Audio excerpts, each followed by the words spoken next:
அஸ்ஸலாமு அலைக்கும் வரஹ்மத்துல்லாஹி வபரகாத்துஹு. அல்ஹம்துலில்லாஹ் வஸ்ஸலாத்து வஸ்ஸலாம் அலா ரசூலில்லாஹி அம்மா பஅத். கண்ணியத்திற்குரிய எல்லாம் அல்ல அல்லாஹ்வின் நல்லடியார்களே, பாசத்திற்குரிய இஸ்லாமிய பெரியோர்களே, தாய்மார்களே, சகோதர சமுதாயத்தை சார்ந்த அருமையான சகோதர சகோதரிகளே, இந்த உலகம் ஒரு காலத்தில் அழிவை சந்திக்கும். அது எல்லோரும் நம்புகின்றார்கள்.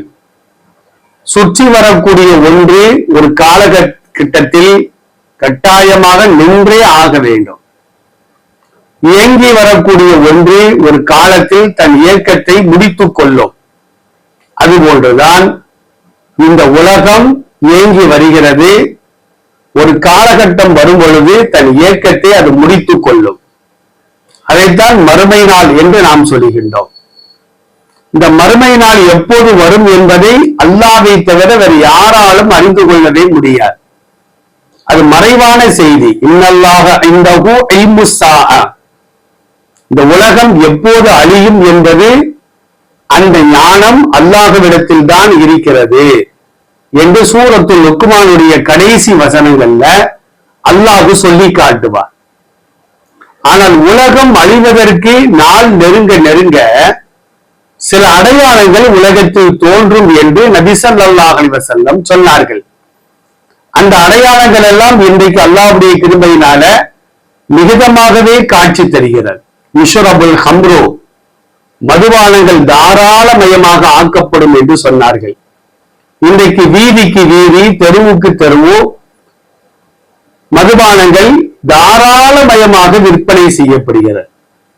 பெரிய பெரிய நிறுவனங்கள் முதல் சாதாரணமான பெட்டிக்கடை வரையிலும் பிளாட்பாரங்களில் கூட போதைப் பொருட்கள் தாராளமயமாக ஆக்கப்பட்டிருப்பதையும், பெரியவர்கள் மாத்திரமல்ல, இளைஞர்கள் மாத்திரமல்ல, சிறுவர்களும் சிறுமிகளும் அந்த மதுவிற்கு அடிமையாகி வரக்கூடிய ஒரு அவலமான சூழ்நிலையை இன்றைக்கு நாம் சமுதாயத்திலே கண்கூடாக பார்த்து வருகின்றோம். விபச்சாரங்கள் பெருகும் என்று சொன்னார்கள், கொலைகள் அதிகமாகிவிடும் என்று சொன்னார்கள், அநியாயங்களும் அக்கிரமங்களும் கட்டவிழ்த்து விடப்படும் என்று சொன்னார்கள். எல்லாமே இன்றைக்கு நடைபெற்று வருகிறது. ஆண்கள் பெண்களை போன்றும், பெண்கள் ஆண்களை போன்றும் சிகை அலங்காரம் செய்து கொள்வார்கள், ஆடை அலங்காரம் செய்து கொள்வார்கள். நடை உடை பாவனை அனைத்தும் மாறிவிடும். ஆண்கள் பெண்களை போன்றும், பெண்கள் ஆண்களை போன்றும் நடை இருக்கும், உடை இருக்கும், பாவனைகள் இருக்கும். இன்றைக்கு நாம் நிதர்சனமாக பார்த்து வருகின்றோம். அந்த மறுமையின் அடையாளங்களின் வரிசைகளை நபி ஸல்லல்லாஹு அலைஹி வஸல்லம் அவர்கள் வரிசைப்படுத்துகின்ற பொழுது ஒரு அடையாளத்தை சொன்னார்கள். இப்னு மஸ்ஊத் ரலியல்லாஹு அன்ஹுமா அறிவிக்கக்கூடிய இந்த செய்தி முஸ்னத் அஹ்மத் அப்படிங்கிற நூல்ல பதிவு செய்யப்படுகிறது.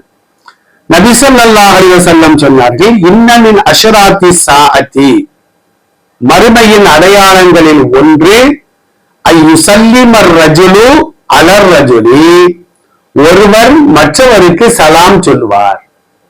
ஒரு முஸ்லிம் மற்றொரு முஸ்லிமுக்கு செய்ய வேண்டிய கடமைகளில் ஒன்று என்ன? ஒரு முஸ்லிமை பார்த்தால் அவர் அறிந்தவரோ அறியாதவரோ அவருக்கு நாம் சலாம் சொல்ல வேண்டும். அதான் சுன்னத். முந்திக் கொண்டு சலாம் சொல்ல வேண்டும். அவர் சொல்லட்டுமா நம்ம என்ன செய்யக்கூடாது, எதிர்பார்ப்பது கூட. அப்ப யுஸல்லிமர் ரஜுலு அலர் ரஜுலி, ஒரு முஸ்லிம் மற்றொரு முஸ்லிமுக்கு சலாம் சொல்லுவார். ஆனா இப்படி சலாம் சொல்றது அவர் எனக்கு தெரியும், அவர் எனக்கு அறிமுகமானவர், அதனால நான் அவருக்கு சலாம் சொன்னேன். அறிமுகம் இல்லாத ஆளுக்கெல்லாம் நான் சலாம் சொல்ல மாட்டேன், அது எனக்கு தேவையும் இல்லை என்று ஒரு காலம் வரும். அது மறுமையின் அடையாளம். அப்ப அறிந்தவருக்கு மட்டும்தான் சலாம். ஒரு 10 பேர் என்ன செய்வாங்கன்னா ஒரு சபையில உட்கார்ந்து பேசிக்கிட்டு இருப்பாங்க. அந்த சபைக்கு ஒருத்தர் வருவாரு, 9 பேரை பார்த்து சலாம் சொல்லுவார், ஒருத்தர் மட்டும் தனியா விட்டுருவார். அது ஒருத்தருக்கு மட்டும் சலாம் சொல்லுவாரு. 9 பேரை கண்டுக்கிற மாட்டார். கேட்டா அந்த ஒரு ஆள் எனக்கு யாருமே தெரியல, இந்த 9 பேர் யாருமே எனக்கு தெரியல, எனக்கு அறிமுகமானவருக்கு தான் நான் சலான் சொல்லுவேன், அவங்க எல்லாம் அறிமுகம் இல்லாதவர்கள், அவங்களுக்கு ஏன் சலான் சொல்லணும் என்று கூறக்கூடிய ஒரு காலம் வந்துவிட்டால், வந்துவிட்டால் அது மறுமையின் அடையாளம் என்று நபி ஸல்லல்லாஹு அலைஹி வஸல்லம் சொல்வார்கள்.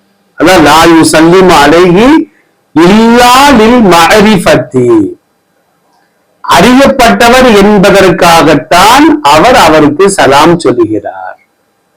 அதனால நமக்கு தெரிந்தவரோ தெரியாதவரோ, அறிமுகமானவரோ அறிமுகம் இல்லாதவரோ, முஸ்லிம் என்று தெரிகிறதா, அவருக்கு நாம் சலாம் சொல்ல வேண்டும். அதுதான் சுன்னத்தான ஒரு காரியம் என்பதை நபி ஸல்லல்லாஹு அலைஹி வஸல்லம் சொல்கிறார்கள். இந்த சுன்னத்தை நாம் பேணுவோம், அல்லாஹ்வின் அருளை பெறுவோம். அஸ்ஸலாமு அலைக்கும் வரஹ்மத்துல்லாஹ்.